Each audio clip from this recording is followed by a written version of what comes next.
আসসালামু আলাইকুম। এই তো দেখেন কত বড় কাঁচামরিচ না।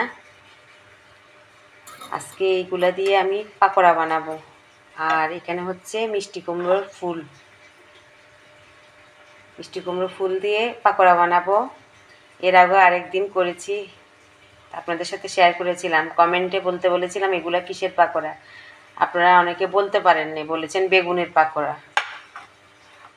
তো এখন আমি এই পাকোড়া বানাতে হলে প্রথমে এই যে মরিচের একটু আগাটা কেটে নিতে হবে, না হলে কি হয় তেলে দিলে না ফাটবে। আর এই যে এইভাবে কাঁটা চামচ দিয়ে একটু ছিদ্র ছিদ্র করে নিতে হবে।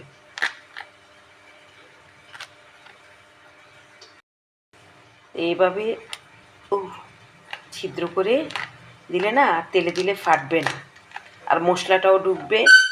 তা আমি এই যে এভাবে কাঁটা চামচে ছিদ্র করে নিচ্ছি, আর এখান থেকে একটু কেটে নিচ্ছি। তা এখন আমি এখানে এগুলোর জন্য বেসন টেসন সব রেডি করছি। তারপর আপনাদেরকে দেখাবো কিভাবে ভাজি করব। সেটা তো আমরা নিয়ম জানি, তারপর আমি যেভাবে করব সেটা তো দেখাবোই। এই তো এখানে আমি সব কিছু রেডি করে নিয়েছি। এখানে আমি দিয়েছি জিরে গুঁড়ো, মরিচের গুঁড়ো, হলুদের গুঁড়ো, তারপরে আদা রসুন পেস্ট। আর এটা একটা আলাদাভাবে কেনা, আর আমি এখানে বেসন মিক্স করেছি। মানে এখানে সবজি পাকোড়ার জন্য আলাদা একটা প্যাকেটের গুঁড়ো পাওয়া যায় এখানে, তো আমি সেটা কিনে এনেছিলাম মেলা থেকে। তো এখন সব কিছু দিয়ে ভালো মতো মেখে নিচ্ছি। পানি দিয়ে দিলাম, আর লবণ দিয়েছি কিন্তু আমি আগে। আর চুলায় তেল গরম দিয়ে দিয়েছি, পাকে দিয়ে বেটারটা রেডি করে নিই। তেলটাও গরম হতে থাক, তাড়াতাড়ি ভাজা হয়ে যাবে। এই তো সামনের রোজা, কত পেঁয়াজু বেগুনি, কত রকম পাকোড়া ভাজাভাজি ভালোই লাগে রোজার সময়। রোজার সময় ওগুলো না খেলে তো ইফতারে জমে না।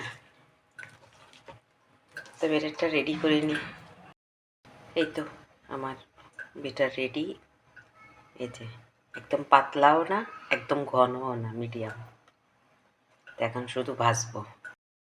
তো প্রথমে মিষ্টি কুমড়োর ফুলটা ভাজি, হালকা করে একটু লাগিয়ে নিলেই হয়ে যায়। এই যে একটু লাগিয়ে সব ভাজে রেডি করে নিই। এখন একটু উলট পালট করে দিই। এটা মনে একটু বেশি হয়ে গেছে। এ দুটা হয়ে গেছে, ওটাই ফেলি। প্রথমে দিয়েছি তো, এই যে একটু লাল লাল বেশি হয়ে গেছে, মানে বাদামি রঙটা বেশি হয়ে গেছে। তো এখন এই কাঁচামরিচগুলো ভাজবো। মিষ্টি কুমড়ার ফুল ভাজা শেষ, এখন এগুলো ভেজে নিব।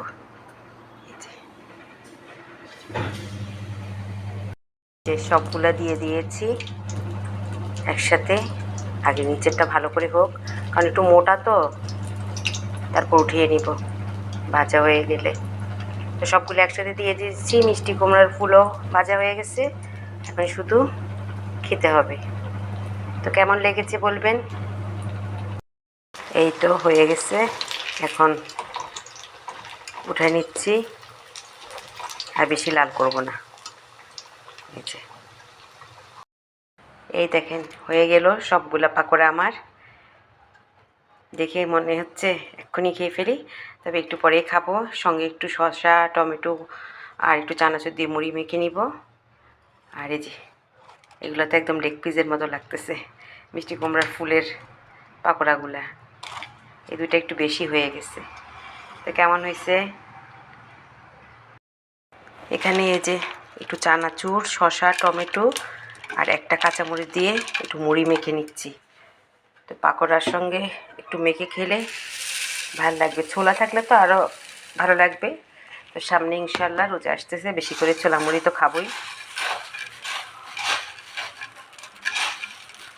ঠিক আছে, কেমন হয়েছে আজকে আমার সন্ধ্যার নাস্তা জানাবেন কিন্তু। আল্লাহ হাফেজ।